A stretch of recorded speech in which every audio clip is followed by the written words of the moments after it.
Hello friends, स्वागत है आपका सीएनजी क्लासेस 12th पर। तो आज हम 5 मिनट में इंग्लिश के तैयारी वाले सीरीज का ये 8वां वीडियो है। क्या है ये 8वां वीडियो है, ये 8वां चैप्टर भी है। 8वां चैप्टर का नाम है how free is the press. How free is the press chapter का नाम है, जिसके लिखे हुए हैं ड्रोथी एल सायर जी। तो हम एक चला रहे हैं 5 मिनट में इंग्लिश की तैयारी, वो फ्री यूट्यूब पर ही है। उसका पूरा प्लेलिस्ट आपको डिस्क्रिप्शन में मिल जाएगा। इससे पहले हमने 7 जो आपका चैप्टर है आपका इंडियन सिविलाइजेशन एंड कल्चर से लेकर के पूरे हम how free is the press तक आपका करवा रहे हैं। और इससे इसी तरह आपको सभी चैप्टर का आते हुए चलेगा, जिसके कारण आपको बहुत ही जल्दी आपका यानी क्या होता है इसमें आपको शॉर्ट नोट्स पढ़ाया जाता है। सबसे पहले आपका अबाउट चैप्टर पढ़ाएंगे। अबाउट चैप्टर होने के बाद आपका बुक जो इनके लिखे हुआ है बुक पढ़ाएंगे। उसके बाद अबाउट चैप्टर पढ़ाएंगे और उसके बाद क्या होगा, उसके बाद आपका थीम ऑफ द चैप्टर, इस पूरे चैप्टर का विषय वस्तु क्या है। उसके बाद इंपॉर्टेंट लाइन जो कि एग्जाम में आ सकता है। लेकिन पूरा चैप्टर का लगभग 5 ही मिनट में एंड कर देते हैं, यानी कि बहुत ही आपके लिए सही है। तो इसको क्या करेंगे, शेयर बहुत ज़्यादा शेयर करेंगे और लाइक तो कर ही सकते हैं। जो भी नए बच्चे होंगे इस चैनल को सब्सक्राइब कर लीजिए। तो चलिए क्या कहते हैं, पढ़ना स्टार्ट करते हैं। देखिए सबसे पहला क्या पढ़ेंगे हम, अबाउट राइटर। चलिए हम पढ़ते हैं, देर किस बात का, अबाउट राइटर के बारे में चलिए पढ़ते हैं। यह है आपका अबाउट राइटर और इसमें क्या है कि नाम क्या है राइटर का, नाम है आपका ड्रोथी एल सायर जी।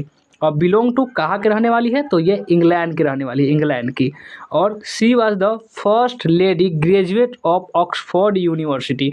और जो पहली लेडी थी यानी पहली महिला थी जो कि ऑक्सफोर्ड यूनिवर्सिटी से ग्रेजुएशन की थी, ठीक है।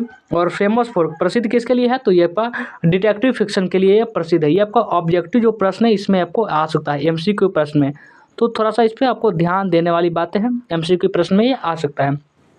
अब जन्म कहाँ हुआ, यानी में जन्म कब हुआ, जन्म हुआ 1893 में, यानी कि 1893 में, बोर्न इन 1893 और डाइड इन 1957। तो ठीक है, आपका ये भी थोड़ा याद रखिएगा, क्योंकि ये आपका देखिए एक बार आप जो बॉर्न वाला डेट है, बॉर्न आपका ये जो बॉर्न और डाइड वाला जो डेट है, इससे आप याद करने से क्या फ़ायदा होगा, इससे आपको ऑब्जेक्टिव तो बन ही जाएगा, साथ ही साथ जो एक्सप्लेनेशन वाला जो 8 नंबर का जो आपका आता है वो भी आपका इससे क्लियर हो जाएगा। तो इसको उसमें भी आप इसे लिख सकते हैं, फिर आपको समरी बनाएंगे उसमें भी लिख सकते हैं, ठीक है। अब देखिए आगे बढ़ते हैं। देखिए ज़्यादा समय 5 मिनट में आपका चैप्टर कैसे खत्म कर देते हैं आप देखेंगे। बुक बाय हिम, सबसे पहले किताबों को देखें तो अ नेचुरल डेथ आपका इन्हीं किताब है जो पूछा जा सकता है।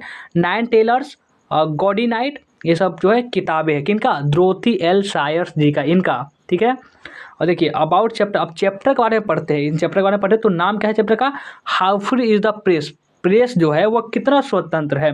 टाइप क्या है, ये टाइप है एसे है। और एसे में हम बात करें तो ये सोशल एसे, यानी इसमें टाइप भी होता है, तो इसलिए ये भी बता ही दे रहे हैं।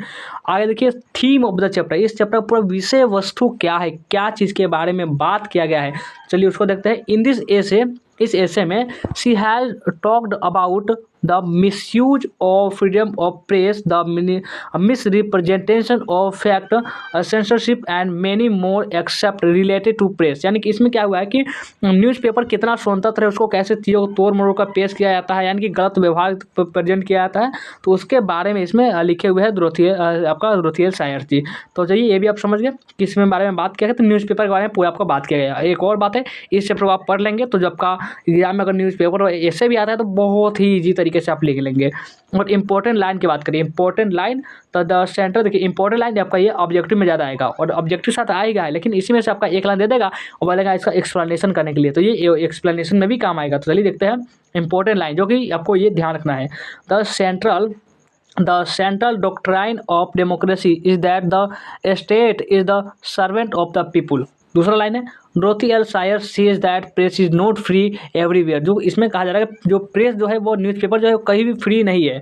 और तीसरा censorship, the policy of suppression of speech, communication और other information by the government authority is called censorship. यानी सेंसरशिप जो क्या होगा, जब भी आपातकालीन की इमरजेंसी होता है तब ये लगाया जाता है। थोड़ा और है इसका, अब देखिए इंपॉर्टेंट लाइन में कुछ और भी है। 4वां लाइन है, the two chief factor which control the editorial policy are advertiser and owner of press. देखिए कोई चैप्टर छूटा हुआ तो उसको जरूर पढ़ लेंगे, बहुत इंपॉर्टेंट सीरीज चला रहे हैं। देखिए तो आपको 5वां लाइन है, two main source of revenue of a periodical is from advertisement and by selling the scraper। और आपका 6वां लाइन है, garbling is the social accomplishment of the press. और 7वां लाइन है, Lord Northcliffe was the founder of Daily Mail London. 8वां line है Caesarism form of government in which the ruler is an absolute dictator not restricted by constitutions. तो ये भी आपका देखिए 8वां लाइन में क्लियर हो गया, यानी कि ये पूरा चैप्टर आपको 5 मिनट में समाप्त हो गया। कैसा लगा कमेंट करके हमें जरूर बताएंगे। अगला सीरीज भी चाहिए तो कमेंट कर देगा, ऐसे तो हम लाएंगे ही। तो चलिए वीडियो को एंड करते हैं, मिलते हैं फिर से नेक्स्ट वीडियो में।